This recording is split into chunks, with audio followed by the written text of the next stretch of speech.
मंगलदायिनी कथा। गंगा के तट पर राजा परीक्षित बैठ करके भगवान सुखदेव की सन्निधि में है। 7 दिनों की यह कथा, जीवन को धन्य करने वाली यह कथा, राजा परीक्षित गंगा के तट पर बैठ करके भगवान सुखदेव से निवेदन करते हैं कि हे भगवान सुखदेव, आप वर्तमान, भूत और भविष्य सबको जानने वाले हैं। मैं आपसे एक बात निवेदन करना चाहता हूं।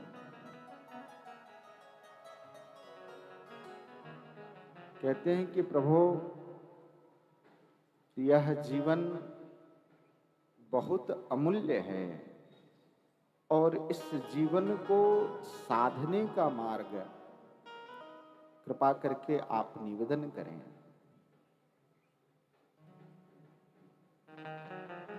कह रहे हैं कि हे भगवान सुखदेव, पुरुषस्य यत् कार्यम म्रियमाणस्य सर्वथा, अतः प्रक्षामि संसिद्धिं योगिनां परमं गुरुम्। हे योगियों के गुरु भगवान सुखदेव, अतः प्रक्षामि संसिद्धिं योगिनां परमं गुरुम्। आप तो योगियों के भी गुरु हैं, इसलिए मेरे मन में यह निवेदन आया कि मैं आपसे पूछूं। पुरुषस्य यत् कार्यं म्रियमाणस्य सर्वथा, म्रियमाण व्यक्तियों को क्या करना चाहिए?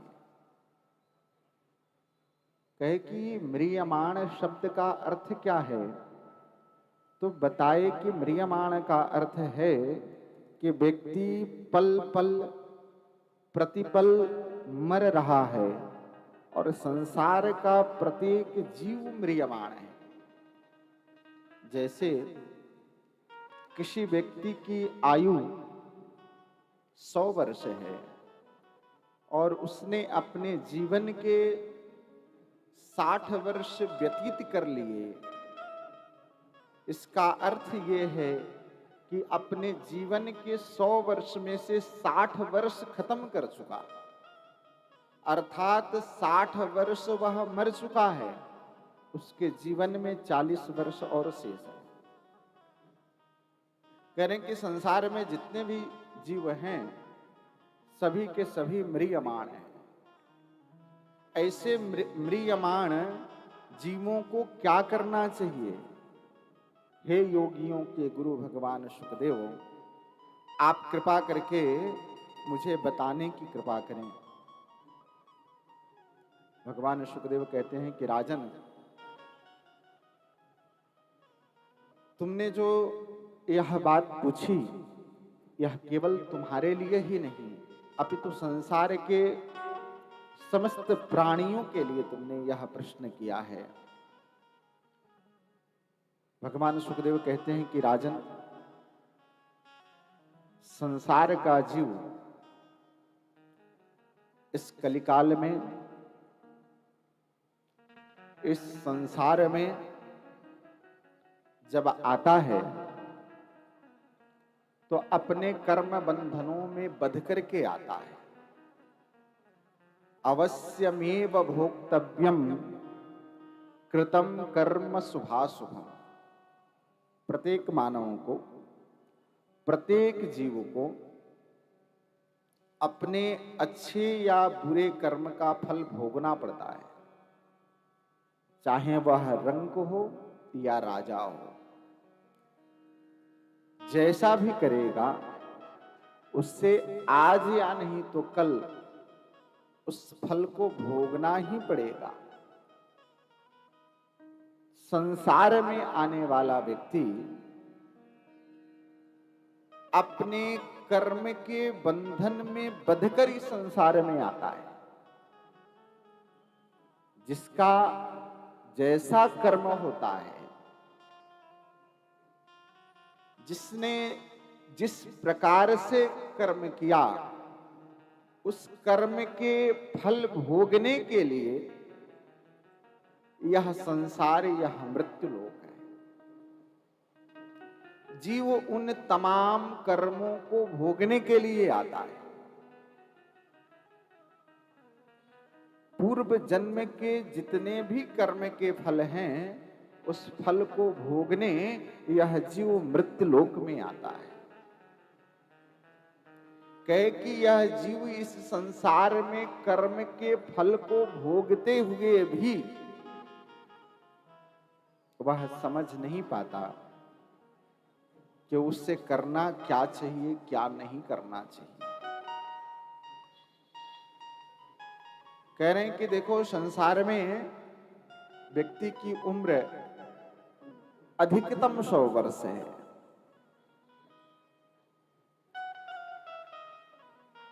कह रहे हैं कि निद्रया ह्रियते नक्तम, व्यक्ति केवल सोने सोने में अपने जीवन की आधी उम्र निकाल देता है।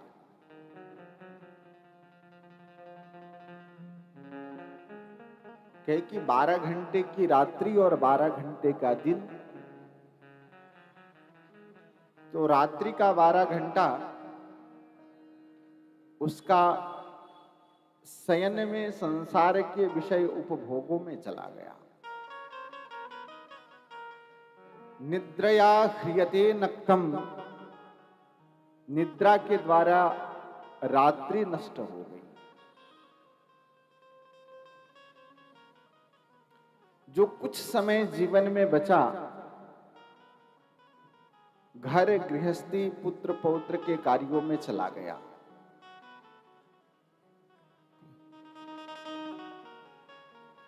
कहते हैं कि संसार में जीव संसार के भोग की प्राप्ति करने के लिए इतनी तन्मयता के साथ कार्य करता है कि वह यह समझ लेता है कि यह संसार ही हमारा सब कुछ है,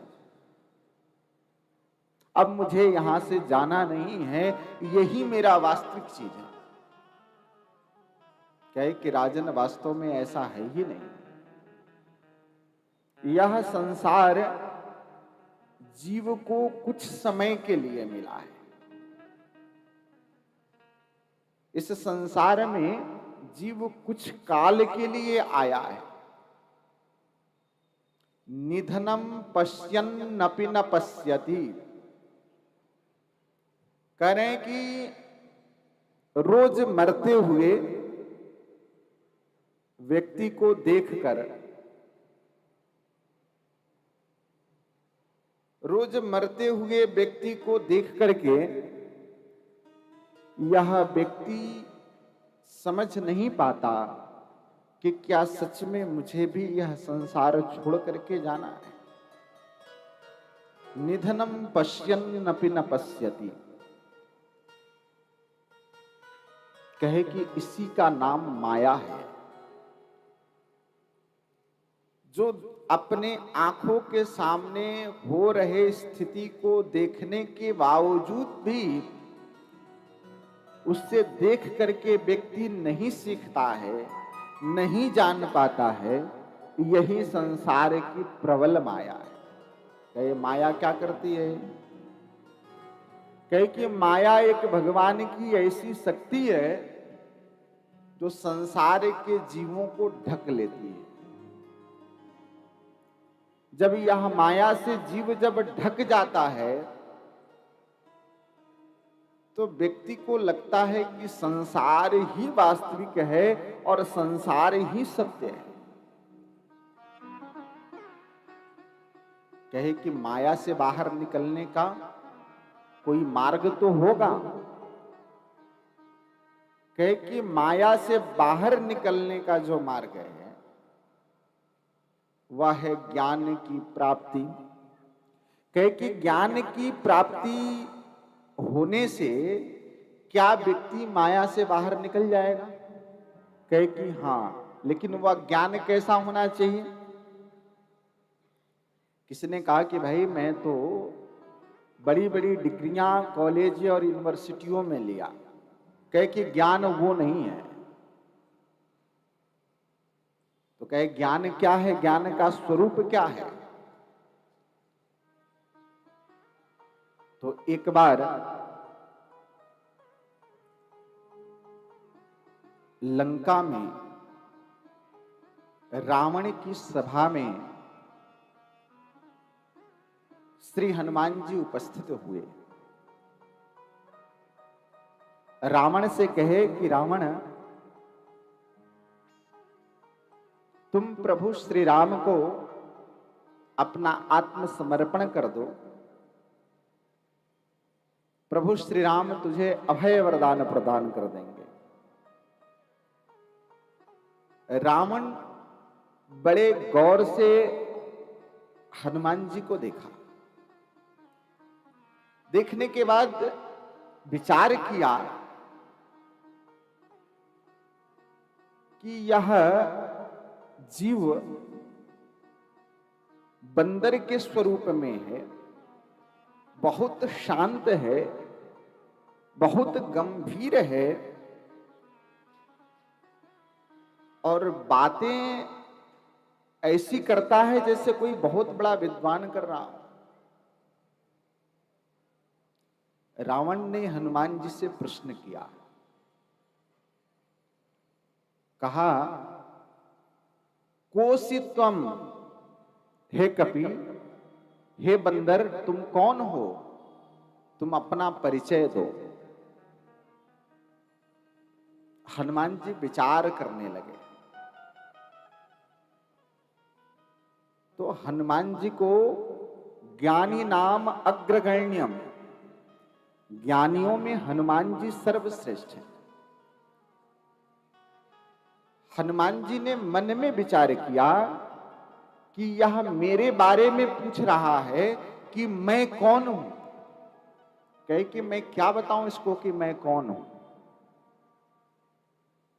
यदि व्यक्ति से कोई परिचय पूछता है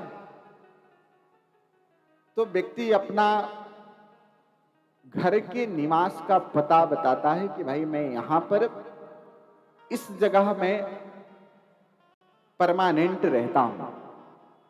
हनुमान जी ने कहा कि भाई मैं इससे कौन सा पता बताऊं, मैं अपने स्वरूप का बोध कैसे इसको बताऊं कि मैं कौन हूं। हनुमान जी के मन में विचार आया, कहे कि यदि मैं यह कहता हूं कि मैं पवन पुत्र हूं तो पवन पुत्र तो मैं कुछ समय के लिए हूं। मैं अंजनी का पुत्र हूं तो मैं अंजनी का पुत्र तो कुछ समय के लिए हूं, यह परमानेंट नहीं हूं। मैं वास्तव में हूं कौन? तो हनुमान जी को ज्ञान हुआ हृदय में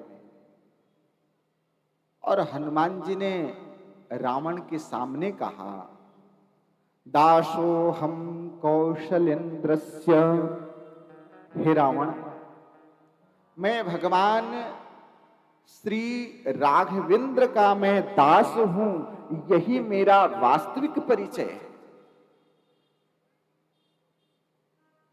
और यह वास्तविक यही सत्य है कि संसार का समस्त जीव भगवान का दास है, भगवान का अंश है।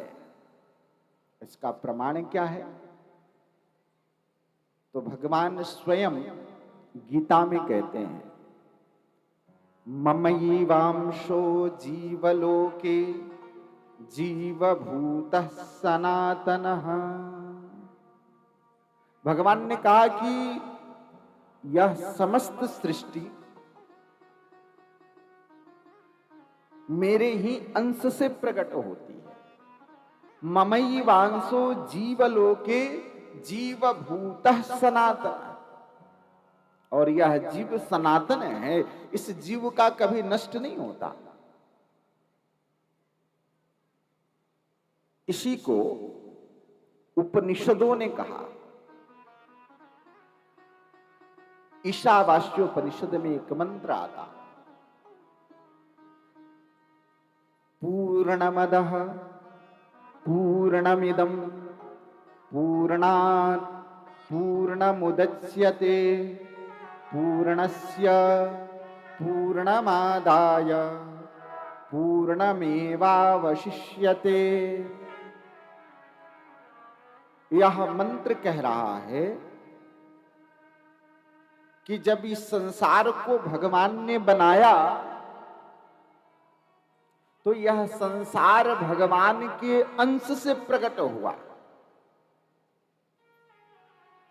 संसार में जितने भी जीवों की सृष्टि की भगवान ने, तो यह भगवान से ही, यह जीव, यह जगत भगवान से ही प्रकट हुआ।